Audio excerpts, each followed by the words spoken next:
இன்னைக்கு சமையலில் காளானை வச்சு சும்மா கமன்னு திண்டுக்கல் பிரியாணி செய்ய போகிறோம். திண்டுக்கல் பிரியாணி எப்படி செய்யலான்னு வாங்க வீடியோக்குள்ளே போய் பார்க்கலாம். இந்த வீடியோ உங்களுக்கு பிடிச்சிருந்துச்சுன்னா லைக் பண்ணுங்கள், கமெண்ட் பண்ணுங்கள், ஷேர் பண்ணுங்கள். வாங்க வீடியோக்குள்ளே போகலாம். சும்மா நல்லா வாடையாக கம்மன் இருக்குது. காளான் பிரியாணிக்கு தேவையான பொருட்கள்: அரை கிலோ காளான், 10 கிராம் பட்டை, 8 கிராம் ஏலக்காய், கிராம்பு 4 கிராம், 1 டீஸ்பூன் மல்லித்தூள், பூண்டு 100 கிராம், இஞ்சி 100 கிராம், புதினா மல்லி 1 கைப்பிடி, பட்டை, ஏலக்காய், கிராம்பு, இதை எல்லாத்தையும் நல்லா பொடி பண்ணிக்கலாம். காளானை போட்டுக்கலாம்.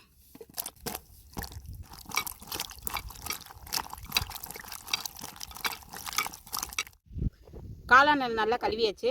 இப்போது காளானை ஒரு 2 கட் பண்ணிக்கலாம். பெருசாக இருந்தால் 4 கட் பண்ணிக்கலாம்.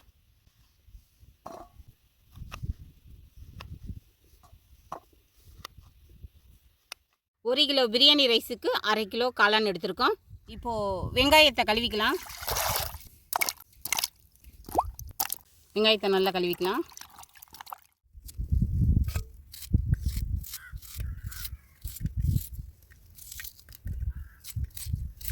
வெங்காயத்தை நல்லா நறுக்கலாம்.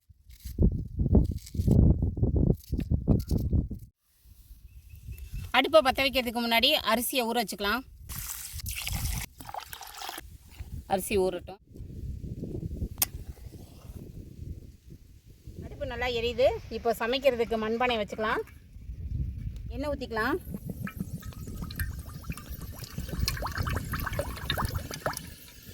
இப்போது சும்மா 2 பட்டை 2 ஏலக்காய் போட்டுக்கலாம். இப்போது எண்ணெய் நல்லா காஞ்சிருச்சு. வெங்காயம் போட்டுக்கலாம். வெங்காயம் நல்லா வதங்கிருச்சு. இப்போது நாம் அரைச்சி வச்ச இஞ்சி பூண்டு பேஸ்ட்டை போட்டுடலாம்.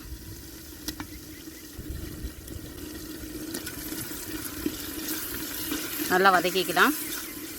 இப்போது நம்ம அரைச்சி வச்சிருக்கிற பட்டை, கிராம்பு, ஏலக்காய் பொடியை போட்டுக்கலாம்.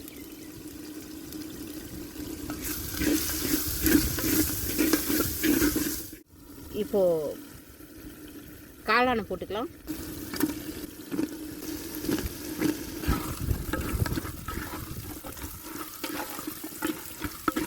இப்போ நல்லா காளான் வதங்கட்டும். நல்லா வதங்குது.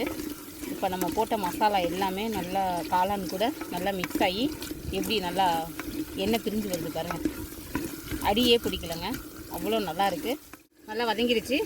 இப்போது புதினா கொத்தமல்லி போட்டுக்கலாம். போட்டு நல்லா கிண்டிக்கலாம். இப்போது தேவையான தயிர் ஊற்றிக்கலாம்.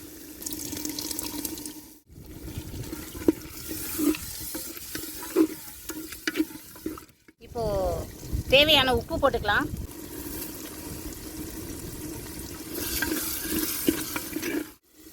அரிசி போட்டுக்கலாம்.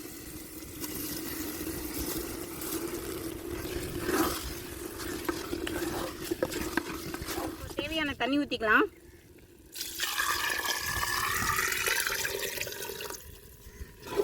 கிண்டி விட்டுக்கலாம். இப்போ மூடி வச்சுக்கலாம்.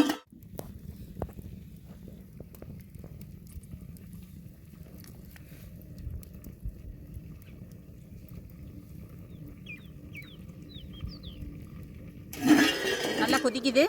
இப்போது மல்லிப்பொடி கொஞ்சம் போட்டுக்கலாம். போட்டுட்டு இப்போ நல்லா கிண்டி விட்டுக்கலாம். இப்போது தம்மு எடுத்துடலாம். சும்மா கம்மன்னு வா, சும்மா நல்லா வாடையாக கம்மன்னு இருக்குது. சும்மா கம்மன்னு திண்டுக்கல் பிரியாணி ரெடி.